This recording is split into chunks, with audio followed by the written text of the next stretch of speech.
Senopati ing Praja Majapahit. Yen ora kleru, Yah Pitaloka Citra Resmi. Kebo Maru. Calon garwane Sinun Prabu Hayakuru. Pancen bener. Ora tak selaki Kebo Maru. Iya kene pengaglah ana sak tengahing dadalan. Pancen aku sakterane mapaki musuh. Nanging Kebo Maruta, barang saiki aku ngertian ketemu kelawan kowe.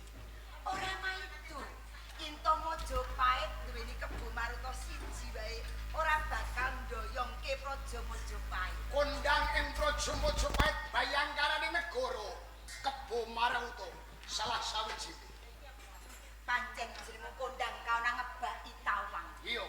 Jenengmu kaloka sungguling antariksa ngebaki jagat. Wis padha ngerti. Yen kaya ngono tangkep jojo lantaran dewa ketenai. Dudu kuwi sing tak karepke Maruta. Pancen sadurunge ketemu kelawan kowe aku mung main git-git kepengin musuhan.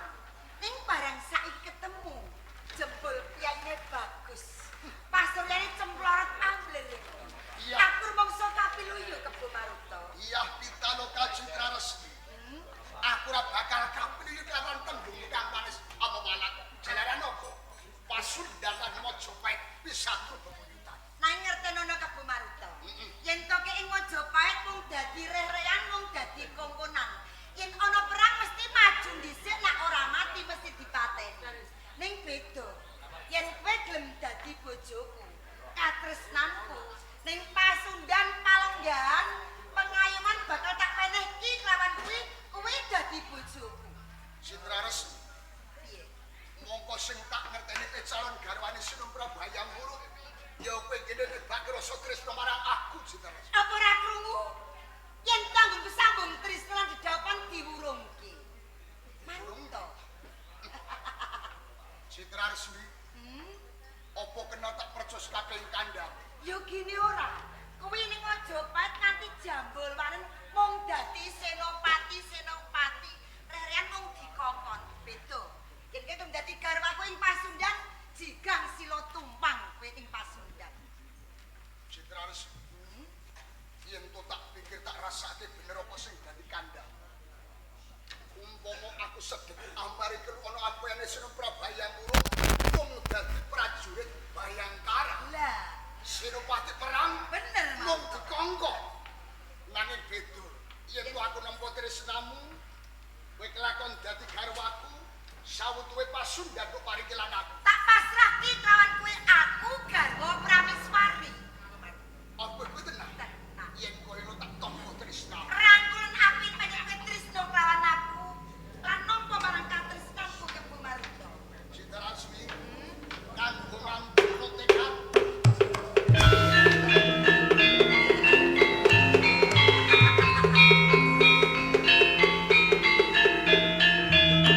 Dokter iki dadi satriya bali. Yen ora medang miring atimu. Rumokke apa sing dadi tembung? Aku bakal dadi satria balik. Bali wong Pasundan rubuhke ing negara Majapahit. Kuwi sing tak enteni. Satria balik.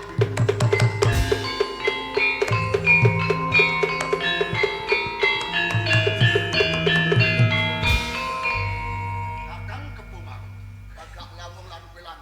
Apa ora kleru nggonku nampa marang swaramu? Tak rungokke saka kaduan sampean kepengin dadi satria balik merangi wong-wong ana ing Praja Majapahit. Iki satrane apa sing sampean karep? Pancen ora kleru apa sing dadi kandhang. Duk nalika semono aku pancen madheg Senopati perang ing Praja Majapahit.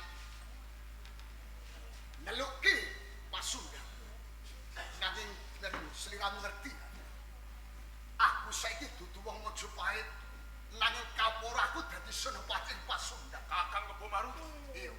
Apa kowe ora kelingan? Rikala kowe madheg Senopati ana ing Majapahit.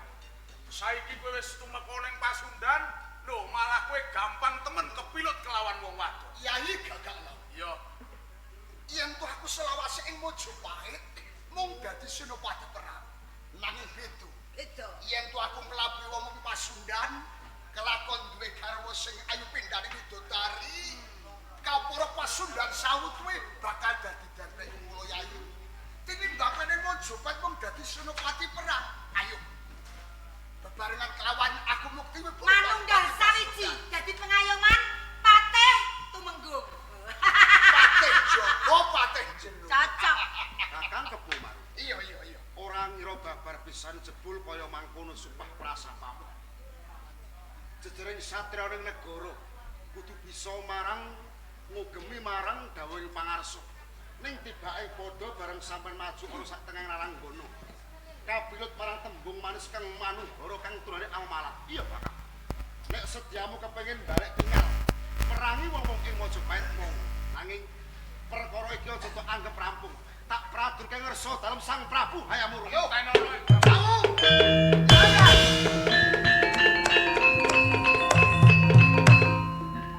Durung wae tangkep Jojo lantaran biwa bau-bau tulan mundur saka paharakan.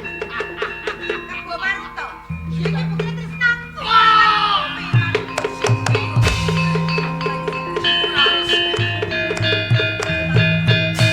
Rungokke. Yen to tatune raga kena ditambani, nek yen tatune ati tak gawa temekaning pati Maruto. Rasake, aja mlayu kowe. Maruto.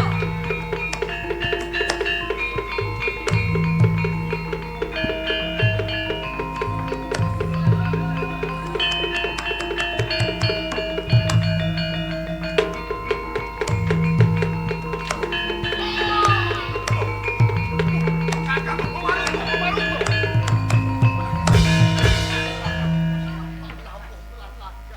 Kakang Kebo Maruto. Panjenengan tatu areng kraja kados meneh. Aku tatu kegampang Yai. Kanggo apa?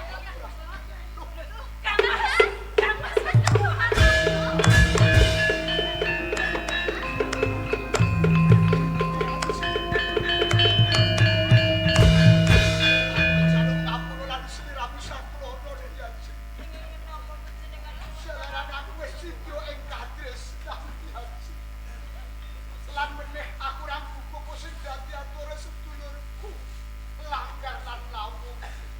Aku wis kapilu kelawan tembung kang manis panukono. Tundone aku nemahi praloyo.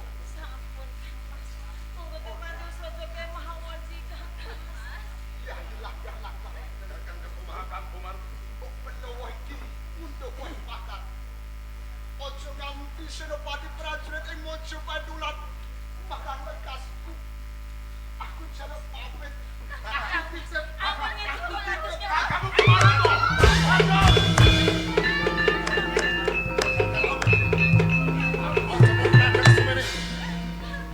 Tetap lewat jalan pasukan di batang sayu. Ayo.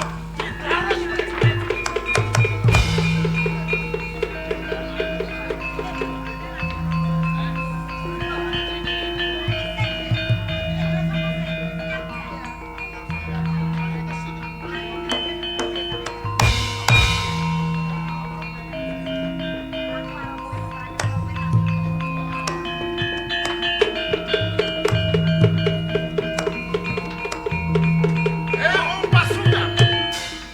Yen pancen lancuring jagat, ayo tanding ngono aku. Gagal anggar papan kene. Kakang Awu.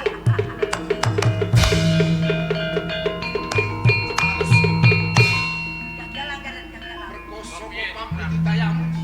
Kelakon Kakang Kebo Maruto. Mati kemai praloyo. Mergo bebasan kae Kebo Maruto wong utang nyawa nyaure tetep nyawa. Apa ora kelingan? Kadangku ya Yai Cedrasena. Yen ngono padha karo aku. Yen kowe tansah ngukumi marang sesantene ing atimu, ora beda aku. Tak tagih pirene wong utang. Yen kowe ning papan kene tentoke aku Asyap.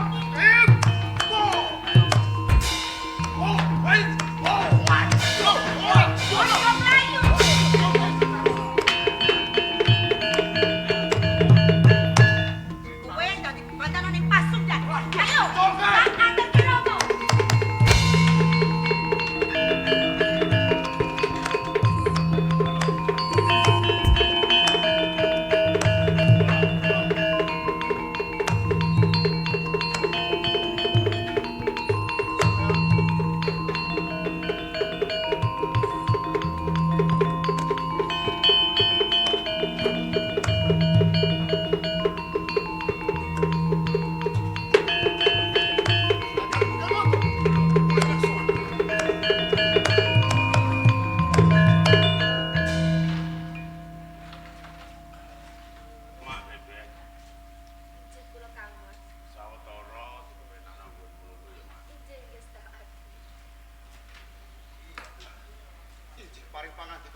selamat setengah pinanggih kali panjenengan akan bekel. Duracara lan Weweka kudu digemeni. Kowe aja wedi kangelan. Mbah piye caramu? Kowe mbiyen nate tak welek. Manjing dusta ana ing pakunjaran Pasundan. Aku njaluk keluare gagak lawuh. Genti dapak mengko aku bakal sumusul ana ing tepis wiringing Praja Pasundan. Kados mekaten. Pangestu panjenengan terus windarane.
Wis manggon ing mburiku yen ana Pasundan depan.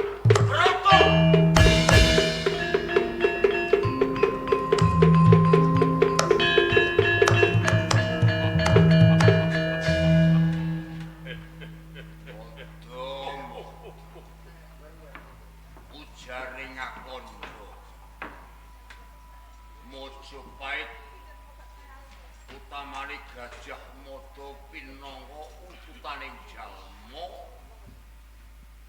wiwit Brangwetan tumapak ning Brangkulon ya merga kowe kang ora kuwagat kowe pinangka cucuk lampah apus krama merga dara caramu yen tiap ayu pitaloka kok entuke Prabu Hayam ya as gubat ini kanggo lebus marang Pasundan kowe petong lan aku Sri Paduka Maharaja. Beresku yen wis tak wali. Gajah Mada ora bakal mundur sajangkah pancen. Krana kowe ratu keng miyur saka ing pitutur jalaran. Kowe nggugu marang kandhaning liyan. Kowe percaya marang prajurit Darmaputra. Nek umpama kowe ora pitaya, ora ana kedaden kaya mangke. Nanging kabeh ora tak sah. Jeneng gegayuhan keng sampurna, kowe kudu ngliwati panggoda lan pangreja. Nanging kabeh tampa kanthi nelongso jalaran. Kuwi coba mungkin urip. Yen tetelo kowe lancuring jagat Sri Paduka Maharaja apa Gajah Mada keng tepani bumi ajine.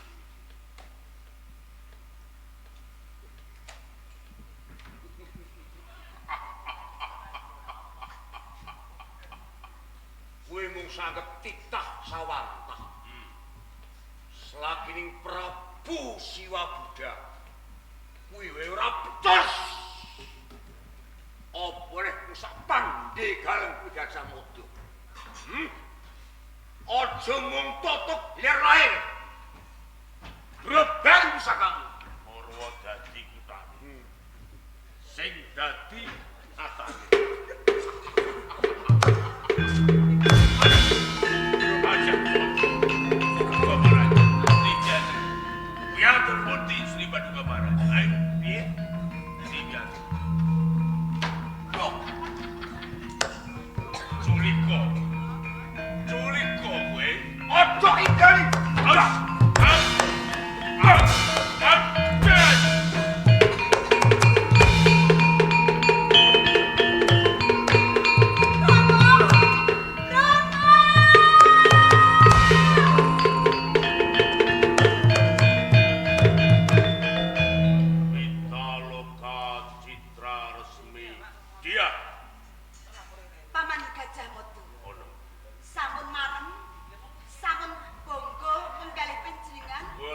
kowe ki aku. Rono kridane wong tuamu di keng dheweke gampang kena fitnah dening liya. Paman Gajah Mada. Terus Cara wong batik pun katon ngengkrengane. hmm. Sedaya kula reka daya panjenengan paman. Pancen ora tak Napa wonten daupit maneh teng ora-ora bubar. Paman Gajah Mada sampun cetha yen sedaya kula reka daya panjenengan. Lan malih paman Gajah Mada. Sinetipun kang nyawang kawulanipun pating sak sulayah pating slingkrah pindha glagah kapidak ing gajah. Kula boten kuwawa nyawang kawula ing Pasundan. wis to sing wis Sampun tupes ora tapis susah. kantang Kuwi tak putih. ucapake citaran sini. Putri kinanipun kula kisami. Arep apa, kowe? Rawukan. Citaran kuwi.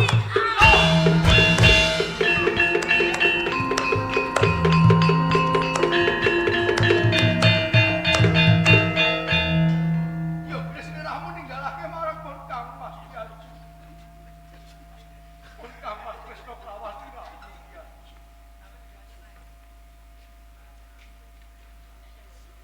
Paman nopo? Menapa panjenengan ingkang kados mekaten? Ingkang panjenengan pikajengaken, Pak. Mara sepuh kula seda. Calon garwa kula seda wonten ora-ora bubat. Wonten kedadian ingkang kados mekaten ingkang lepat panjenengan, Paman.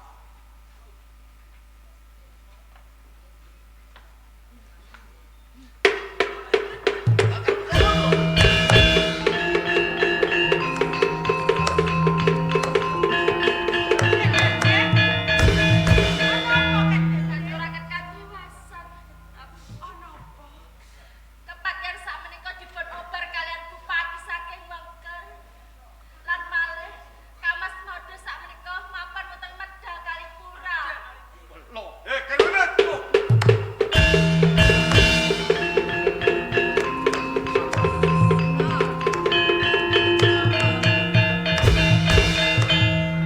Kanjeng Bupati mungkin Nggih, Sang Prabu.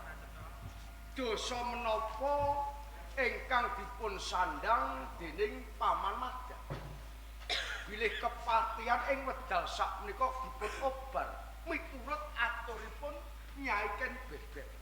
Leres pancen kepatihan kula bong jalaran kabrahangi nafsu awit katresnan panjenengan dipun pejahi dening Gajah Mada. Ngene iku jalaranipun. Ngantos kebrahangi nafsu kepatihan lajeng kula jalaran ing jalari merah Gajah Mada. Perkawis sedanipun citrasi Yenun sewu. Mboten kok nami kula kumo lancang. Nggih awit Susunda Dewi menika rumas kayuyun katresnan panjenengan. Paman. Perkawis pangobaran kathah prabeya ingkang ical. Namung panjenengan nyuwun pangapunten. Calon garwa kula pun Dyah Pitaloka ing wedal sakmenika pejah. Sampun wonten lintunipun. Napa gampil kados mekaten? Kathah wanita lintunipun nggih menawi kula tresna. Menawi ingsun mboten tresna. Neng menawi anak kula menika Jenengan nggih panjenengan wonten tresna. kula kebrahan nafsu. Kula pasrahke dhateng panjenengan. Ing dalam sewu. Nggih. Mbok ditampa. Mesake ana wanita ayu munggah-unggahi marang sliramu nggih. Menapa Kanjeng Ibu sampun anggadhahi perjanjian kalih Pancen bener. Aku duweni janji karo Bupati Wengker kuwi. Nek bakal tak jogeke marang putrane nggih. Dados to. Awit menika perjanjian. Kula jeneng janji. menika sinten? Susunda Dewi. Susunda Dewi. Nggih. Lahir batin tresna kalih Dewi. Betul ketun. Aja gede karo Nah, pahe. nggih boten kok mau nyatanipun dipun gadang nggih Areng ngoten. kula tetep oleh Sang Prabu. Dipun keparnaken. Kan geger gagak lawu gagak anyar Nggih langsung. kula samrak. Nggih, nggih. Ing wedal sak menika Susunda Dewi kula tampi pinangka dados garwa. Matur nuwun Ki. Benjang kula badhe milih dinten ingkang sae saged dedhaopanipun kula kalihipun Sundan Dewi. Perkawis sedanipun calon garwa kula pun diah ditalukan resmi ing wekdal sakmenika mangke dipun wonten ing Mojopahit. Kados makaten. Menika wonten ing ora-ora bebas. Perkawis menika ampun kelajengaken. Monggo sak kathahing kaluputan kapendheming bumining pangapura muga-muga saged nukulake wong karajan lan kasantosan. Amin. Amin. Negara Mojopahit ayom tentrem gemah limpah loh jinawi. Amin. Lumeber dumateng dusun Pesagi Kayen ingkang sampun rawuhake pagelaran sandiwara ketoprak siswa budaya sak sapunipun kaparing ana seger lan waras. Amin. Sehat wal afiat. Amin. Murah sandang lan pangan. Amin. Abdoh ing bilahi cedak ing rejeki. Amin. Rahayu. Rahayu.